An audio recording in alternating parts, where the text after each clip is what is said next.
Good morning, I'm Maddie Jansen, and this is the podcast of 17 News at Sunrise. It's everything you need to know to start your day in about 15 minutes. Working in the spirit of the Golden Empire, this is 17 News at Sunrise. Good morning. If you live in the Oildale area, you might hear some explosions near Meadows Field this morning. The Sheriff's Department says not to worry, though. It's part of a training operation. We'll explain.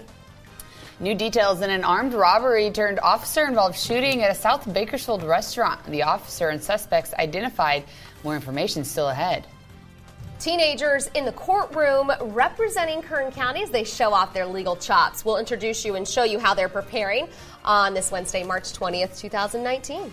Good morning. Good to have you with us. I'm Maddie Jansen alongside Tabitha Mills and Kevin Charette. Yeah, they're going to go represent us at the state level. Pretty exciting. Very nice. And on the weather front, we talked yesterday about that system that was kind of just a little tilted and might miss us a little bit. You noticed the winds picked up last night. You usually see the winds and then the rain. Well, the bulk of the moisture headed north, so it doesn't mean we're out of the woods. So we've got another weak piece of energy offshore that is expected to move our way throughout the day. So didn't get much last night. That all moved north. But as we progress throughout the day, there is a chance of some showers and some thunderstorm activity possibly as well. Let's get right to it. We have a lot to talk about, and right now, not a lot happening, but we will see increasing clouds once again. Right now, the showers are well to the east of us out near San Luis Obispo, but again, we will see some of these showers move in later this afternoon and tonight. 52 degrees on the temperature right now under a calm wind. It did get really blustery last night right around 8 o'clock. 54 degrees to start off our morning, and then throughout the day, we will be looking at the 60s, so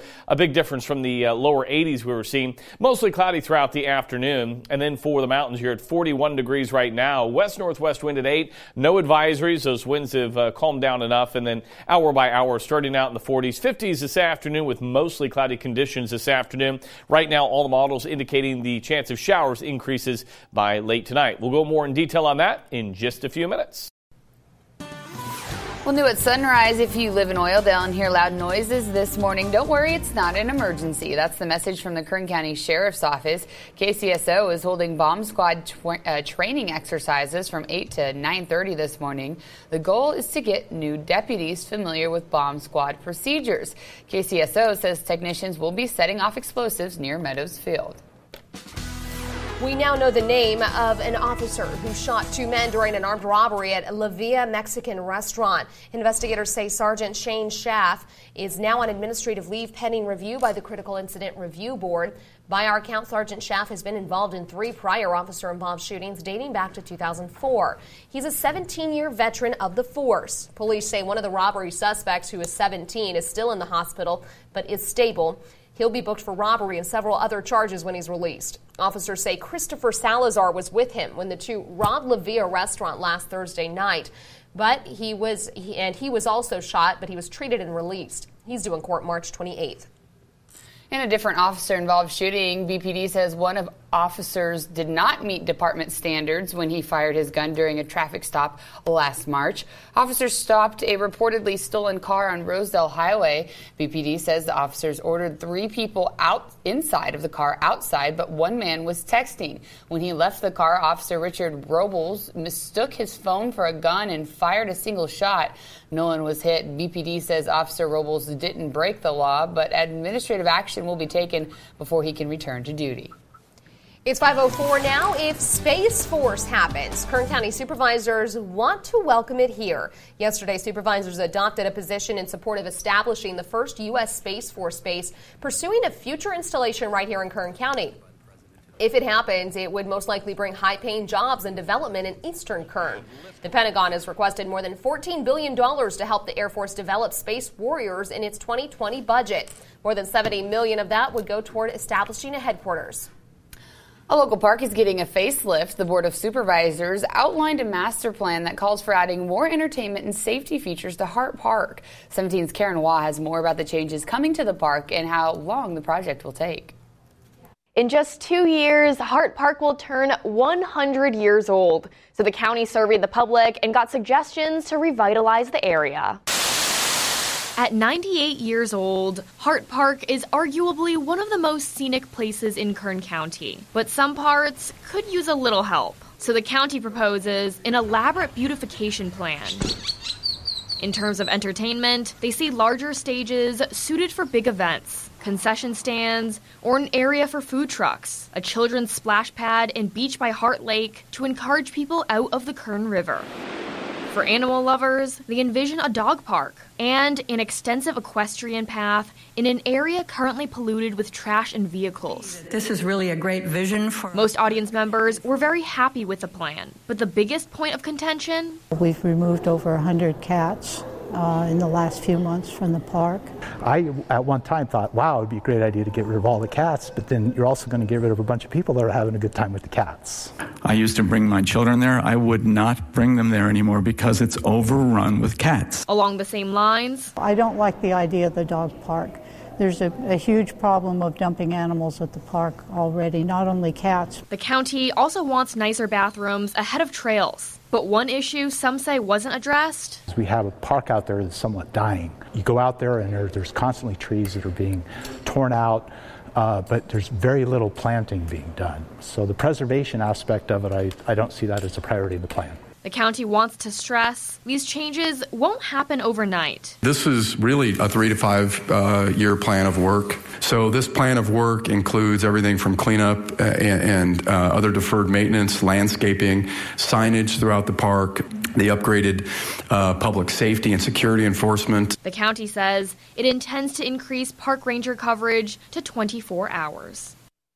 Now, as for funding, the county says the plan is within their budget and they'll be seeking additional sponsorships as well. I'm Karen Hua, 17 News.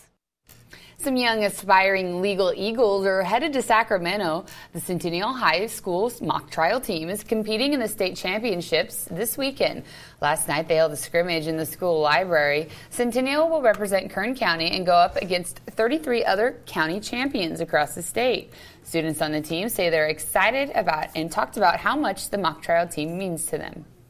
And so this team has been like a really, really great experience for me. Everybody on the team is really close and it provides a lot of opportunities for my future. So it's been a really great experience so far. The competition is March 22nd to the 24th in Sacramento. We've posted more video of the scrimmage and interviews from the team online. You can find it on our KGET Facebook page. All right, good luck to them. A local firefighter is hanging up his gear for the last time. Kern County Fire saying goodbye to Battalion Chief Jim Eckroth as he retires. The department posted this tweet congratulating Eckroth after 34 years as a firefighter. Well deserved. Very well deserved. Back now on your 17 Health Watch, some Bakersfield Condors players took a break from the ice and visited Houchin Blood Bank. The team is partnering with Houchin for its annual blood drive. People who donate before March 27th can get a 2-for-1 ticket to the game and a chance to win a jersey. The blood drive is happening from 4 to 6 this afternoon at Houchin on Truxton Avenue. Kern Public Health is bringing its new mobile health clinic to Lamont today. It will be outside the Lamont Library from 10 a.m. to 3. Services offered include immunizations, health screenings, birth control, and more. Public Health says the clinic will be at the Lamont Library on the third Wednesday of each month. It's 5:19 now. It's a breakthrough in the medical world. Late yesterday, the FDA approved the first drug to treat postpartum depression. Some 400,000 women suffer from postpartum depression each year. Doctors call this new drug a game changer. As NBC's Kristen Dahlgren explains, that's because instead of taking months to feel better, the drug can work within hours. After the birth of her first child, Stephanie Hathaway knew she had more than just baby blues. I just thought, oh my goodness, if I put the baby down, I might hurt myself. She was diagnosed with postpartum depression, a condition that affects 1 in 9 women in the U.S. Even using antidepressants, it took months for her to feel better. Nothing was helping after the birth of her second daughter. Desperate, she enrolled in a trial for a new medication called Zulresso, a completely new class of drug designed specifically for postpartum depression. It's a one-time infusion given in a hospital setting for 2.5 days. Stephanie noticed a difference within hours. I woke up from a nap and the thoughts were gone, and they never came back. Being able to treat people quickly within days is unlike anything we've ever been able to do before. 70% of women given the infusion improved significantly. 30 days later, they were still feeling good. For Stephanie and her girls, Hadley said, "Mommy, you're back." And I said, "Yeah, I'm here." It's been life-changing. Kristen Dahlgren, NBC News, West Hartford, Connecticut. To get all the tickles out, or you might. Such an important development and such an important thing that we're talking about now. That's the thing. So many women have suffered in silence and been ashamed to say they felt this way for so long. Yeah, we were just saying it's important to get that information out. We'll go back in your 17 Business Watch. A renovated barbecue restaurant is getting ready to do some hiring this week. Barbecue Factory Steakhouse plans to open in Rosedale next month. It's hiring for every position and asking for experienced servers and cooks. These hiring fairs are happening today, tomorrow, and Friday from 10 to 3. Candidates can apply in person at the Barbecue Factory on Rosedale Highway. It's in the spot where the Mexican restaurant Cactus Valley used to be. It's official. Amistoy's on the Hill is closing at the end of the summer. That means its 9th annual Chili Verde cook-off at the end of this month will be the very last one. The owner wouldn't give any more details on why the bar is closing, but still the 9th annual Chili Verde cook-off is Sunday, March 31st at the bar in Northeast Bakersfield on River Boulevard. Doors open at 11 a.m. Tickets are $10, aged 21 and up. That gets you live music and, of course, Chili Verde tasting. And breaking news in the tech world early this morning, the European Union is ordering tech giant Google to pay $1.7 billion in fines. EU regulators say the Bay Area-based company stifled ad competition. Europe has now fined the tech giant nearly $10 billion over the past 3 years. Google says it plans to make changes to give more visibility to rivals in Europe. The countdown is on. Taxpayers have just 27 days to file their tax returns. So far, the IRS says about 3/4 have filed. If you're one of the people who still has to file money, expert Stacey Johnson has some last-minute tax advice. The deadline to file taxes this year is Monday, April 15th. While most Americans have already filed, especially those getting a refund, the IRS says 20 to 25% of us are going to wait until the last 2 weeks. Whether you haven't found the time, don't have the dough, or you're like me and just can't seem to avoid deadlines, it's time to get started. Here are the steps you need to take to make it as painless as possible. Step 1, get organized. Don't sit down till you have what you need. W-2s, 1099s, receipts. Look at last year's return and make sure you have the backup to support the same stuff on this year's. Step 2, decide who's doing it. Remember, if you made $55,000 or less last year, you qualify for free in-person preparation. If not, grab some software. The IRS Free File website is a great place to find it cheap or even free. Step 3, take a breath. Take your time. Rushing means making mistakes. If you're not going to finish by April 15th, don't sweat it. Just file an extension. Use this form, 4868. If you owe, you're still going to have to pay, but this simple form will buy you 6 more months. So if you need it, use it. And whatever you file, do it electronically. It's fast, it's often free, and you'll get an electronic confirmation it's been received. Time is running out, but there's no reason for you to stress out. If you're not going to make it in time, just file that extension and procrastinate away. Either way, I've got some tips that'll help you. Go to MoneyTalksNews.com and just do a search for Tax Hacks 2019. For Money Talks News, I'm Stacey Johnson. Money Talks is brought to you by your local consumer credit counseling service. If you've got debt problems or just want some free budget counseling, call today. Thanks for listening to the podcast of 17 News at Sunrise. It's a 15-minute summary of everything you need to know about Kern County. There's a new episode every weekday.